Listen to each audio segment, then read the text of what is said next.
মৰমৰ আগন্তুক মেট্ৰিকৰ পৰীক্ষাৰ্থীৰ সকল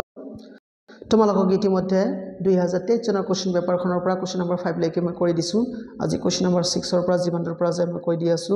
কি কৈছে ইয়াত উৎপাদক বিশ্লেষণ কৰা মানে এইটো z - 7 + 7xy - xyz ইয়াক আমি উৎপাদক বিশ্লেষণ কৰিব লাগে ফাইন তোমালোকে এইদৰে লিখিবা ইয়াত z - 7 ঠিকে থাক তাৰ পিছত এই দুটা টাৰ্মৰ পৰা তোমালোকে xy কমন লব পাৰিবা xy কমন ললে ইয়াত থাকিব তোমালোকৰ 7 - z এতিয়া চাইছা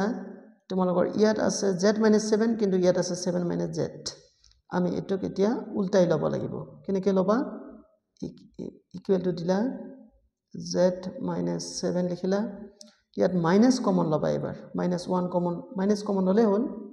ইয়াত xy x থাকিব আৰু এইটো উলটি গৈ z - 7 ইয়াত এইখিনি টেকনিক্যাল কথা আৰু বাকি একো নাই এতিয়া তোমালোকে চাব পাৰিছে ইয়াত z - 7 ইয়াত z - 7 আছে তেহে আমি কি কৰি লব পাৰিম z - 7 কমন লব পাৰিম ইয়াত একো নাই মানে 1 থাকিল আৰু ইয়াত থাকিল আমাৰ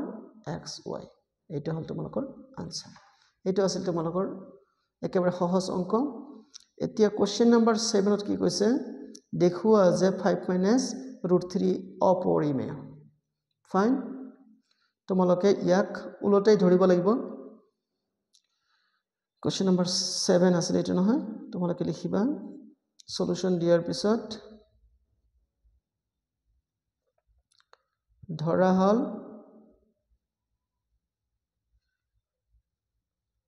5 - √3 equal to a/b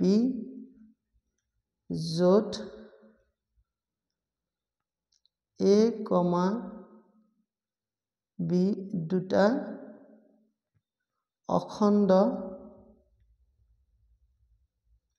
অখণ্ড আৰু সহমৌলিক সংখ্যা লিখিলা নহয় দাৰি দিব নোৱাৰিবা তোমালোকে ইয়াত কন্ডিশন লগাব লাগিব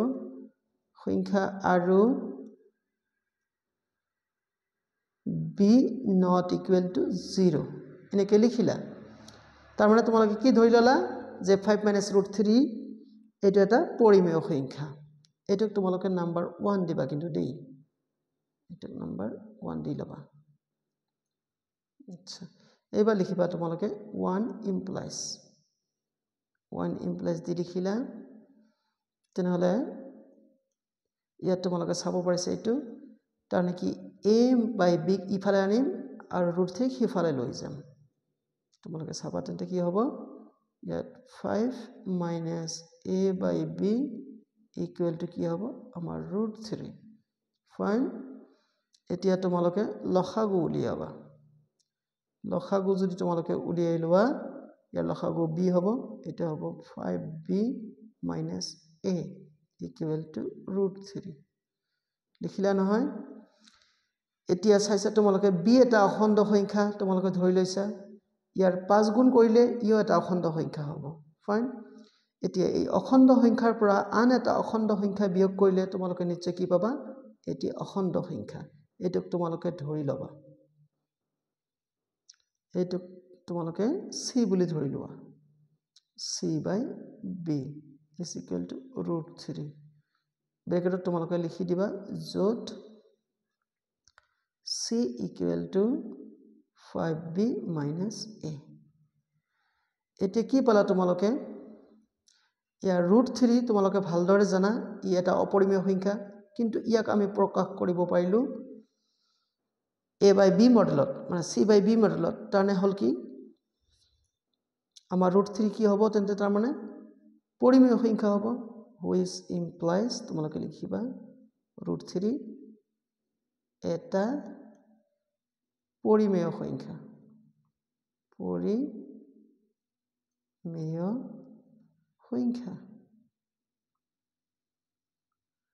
লিখিলা নহয় তাৰপিছত লিখিবা কি যিটো অসম্ভৱ যিটো অসম্ভৱ কি অসম্ভৱ কাৰণ আমি জানো নহয় √3 এটা অপৰিমেয় সংখ্যা আচ্ছা এই আমাৰ অসম্ভৱটো আমি উল্টা আনসাৰ কিয় পালো কাৰণ আমি যেটো ধৰি লৈছো সেই ধৰাটোই আমাৰ ৰং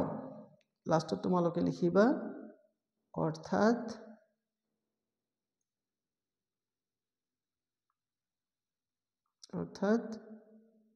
5 minus √3 এটা অপৰিমেয় সংখ্যা লিখিলে হ'ল অপৰিমেয় সংখ্যা এটা হৈ যাব তোমালোকৰ প্ৰুফ আৰু ইমান লাফাংগা বা অদৰকাৰী ডায়লগ মাৰাৰ দৰকাৰ নাই হৈ যাব তোমালোকৰ আনসাৰ আশা কৰিছো তোমালোকে ভিডিওটো ভাল পাবা লাইক কমেন্ট শেয়াৰ কৰিবা আৰু প্লিজ মোৰ চেনেলটো সাবস্ক্ৰাইব কৰিবা চোৱাৰ কাৰণে ধন্যবাদ